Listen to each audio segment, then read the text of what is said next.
ഇന്ന് ലോകം ഏറ്റവും കൂടുതൽ ചർച്ച ചെയ്യുന്ന വിഷയമാണല്ലോ ഗോൾഡും അഥവാ സ്വർണമെന്ന് പറയുന്നത്. എന്നാൽ എങ്ങനെയാണ് സ്വർണം വേർതിരിച്ചെടുക്കുന്നതെന്ന് നമുക്കൊന്ന് കണ്ടുവരാം. എങ്ങനെയാണ് നമ്മൾ കണ്ടുവരുന്ന സ്വർണം വെറും പാറക്കഷ്ണത്തിൽ നിന്ന് വേർതിരിച്ച് എടുക്കുന്നത്? ആദ്യം സ്വർണം എങ്ങനെയാണ് മൈൻ ചെയ്യുന്നതെന്ന് നോക്കാം. സ്വർണ്ണ വ്യവസായം ഓരോ വർഷവും ഏകദേശം $200 ബില്യൺ അഥവാ 16 ലക്ഷം ഇന്ത്യൻ രൂപയോളം വരും ഒരു വർഷ വരുമാനം. ആദ്യം സ്വർണം നിക്ഷേപമുള്ള ഒരു സ്ഥലം കണ്ടുപിടിക്കുക എന്നതാണ് ആദ്യത്തെ പടി. പാറകളുടെ വിള്ളലുകളിലും ഇടയിലുമായിരിക്കും ഉള്ളത്. ഇത്തരം നിക്ഷേപങ്ങളിൽ നിന്ന് സ്വർണം എടുക്കാൻ പാറ തുളക്കാൻ ആവശ്യമായ ഹാർഡ് റോക്ക് മെഷീനുകളാണ് ആവശ്യമുള്ളത്. തൊഴിലാളികൾ ഭൂമിക്കടിയിലാണ് പണിയെടുക്കുക.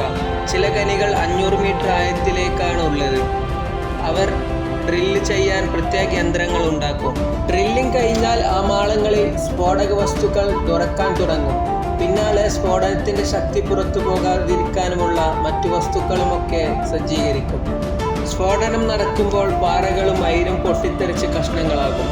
പിന്നാലെ മേക്കിംഗ് മിഷൻ അഥവാ ലോഡിംഗ് ലോറികളിലേക്ക് മാറ്റും. ആദ്യം സ്വർണം തുടങ്ങിയ അയിരോ മറ്റു വസ്തുക്കളോ ചെറുതായി പൊടിച്ചെടുക്കുന്നു. ആദ്യം ഇതിൻ്റെ വലുപ്പം കുറച്ച് ചെറിയ ചരലുകളുടെ രൂപത്തിലാക്കുന്നു. എന്നിട്ടൊരു മില്ലിലിട്ട് അരച്ച് ഏകദേശം 100 മുതൽ 200 മൈക്രോ വലുപ്പമുള്ള ഏരിയതാക്കുന്നു. ഇത് ഏകദേശം മണൽ പോലെ ഉണ്ടാകും. ഇങ്ങനെ ആക്കുന്നത് സ്വർണം വേർതിരിക്കാനുള്ള എളുപ്പത്തിനാണ്. അടുത്തത് ഫാക്ടറിയിൽ നിന്ന് ഈ പൊടിച്ച അയിരുകളിൽ വെള്ളവും സൈനൈഡും ലായനികളും ചേർക്കുന്നു. തുടർന്ന് മറ്റൊരു മില്ല് ഉപയോഗിച്ച് ഒന്നൊന്നായി കലക്കിയെടുക്കുന്നു. ഇത് വലിയ ടാങ്കിലേക്ക് പോകുന്നു. ശേഷം പ്രത്യേക മിഷൻ ഉപയോഗിച്ച് ഇടക്ക് മുഴുവനും എയർ ശക്തിയായി കടത്തിവിടും. ഇതിൻ്റെ ഉദ്ദേശം ഓക്സിജൻ എത്തിക്കുക എന്നതാണ്. ഈ ഓക്സിജൻ സൈനൈഡും അയിരിലെ സ്വർണവുമായ ഒരു രാസപ്രവർത്തനത്തിലാകുന്നു. ഈ പ്രോസസ്സിങ്ങിലൂടെ സ്വർണം അലിഞ്ഞ് ചുറ്റുമുള്ള വെള്ളത്തിൽ ലയിച്ചു ചേരും. സ്വർണം സൈനൈഡും ചേർന്ന മിശ്രിതം രൂപപ്പെട്ട് എയറേഷൻ കഴിഞ്ഞാൽ ഈ സ്ലറി ഡ്രം ഫിൽട്ടറിലേക്ക് പോകുന്നു.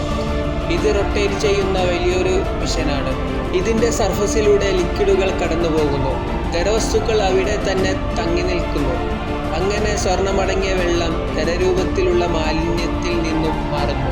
സ്വർണം ലയിച്ചു ചേർന്ന് ലായനിയിൽ നിന്നും സോളിഡായിട്ടുള്ള സ്വർണം വേർതിരിച്ചെടുക്കാൻ പ്രസിപ്പിറ്റേഷൻ എന്ന രാസപ്രക്രിയ ഉപയോഗിക്കുന്നു. ഇതിനായി സാധാരണ സിങ്ക്, കാർബൺ, അലുമിനിയം തുടർന്ന വസ്തുക്കളാണ് ഉപയോഗിക്കുന്നത്. ഇവ ലായനിയിലെ സ്വർണങ്ങളുമായി പ്രവർത്തിച്ച് സോളിഡ് രൂപത്തിലുള്ള സ്വർണ്ണപ്പൊടികളാക്കി മാറ്റുന്നു. ഈ സ്വർണം പിന്നീട് ഫിൽട്ടർ ചെയ്ത് ലായനിയിൽ നിന്ന് മാറ്റിയെടുക്കുന്നു. എങ്കിൽ ഇതിൽ കുറച്ച് മാലിന്യങ്ങൾ ഉണ്ടാവും. സ്വർണം വീണ്ടും ശുദ്ധീകരിക്കാനായി വീണ്ടും സ്മെൽറ്റിംഗ് എന്ന പ്രക്രിയയിലേക്ക് അയക്കും. ഫിൽട്ടർ ചെയ്ത ഈ സ്വർണത്തെ ഗോൾഡ് കണ്ടൻസി എന്നാണ് പറയുന്നത്. ഇതിനെ ഫ്ലക്സ് എന്ന വസ്തുവുമായി കലർത്തുന്നു. ഫ്ലോയിഡ്, സിലിക്കൺ ഫ്ലോറ്, ബ്രോക്ക് സാൻഡ്, സോഡിയം നൈട്രജൻ എന്നിവയുമായുള്ള മിക്സാണ്. ഈ ഫ്ലക്സ് മാലിന്യങ്ങളുടെ മെൽറ്റിംഗ് പോയിന്റ് കുറയ്ക്കാനും സ്വർണം മറ്റു വസ്തുക്കളിൽ വേർതിരിക്കാനും സഹായിക്കുന്നു. തുടർന്ന് ഇവ ഒരു ഫർണസിലേക്ക് മാറ്റുന്നു. ഇത് വളരെ ചൂടുള്ള ഒരു ചേമ്പറാണ്. അങ്ങനെ ഇത് ഉരുകാൻ തുടങ്ങുന്നു. ഈ ഉയർന്ന താപനില സ്വർണവും മറ്റു വസ്തുക്കളും വേർതിരിക്കുന്നു.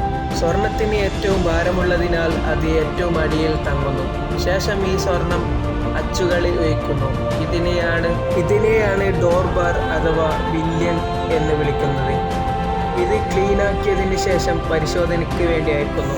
ശുദ്ധീകരിച്ച സ്വർണം അതിൻ്റെ ഉപയോഗമനുസരിച്ച് പല രൂപങ്ങളിലേക്ക് മാറ്റിയെടുക്കുന്നു. ഇങ്ങനെയാണ് സ്വർണ്ണമാക്കുന്നതെന്ന് നിങ്ങൾ മനസ്സിലാക്കിയിട്ടുണ്ടാകുമല്ലോ.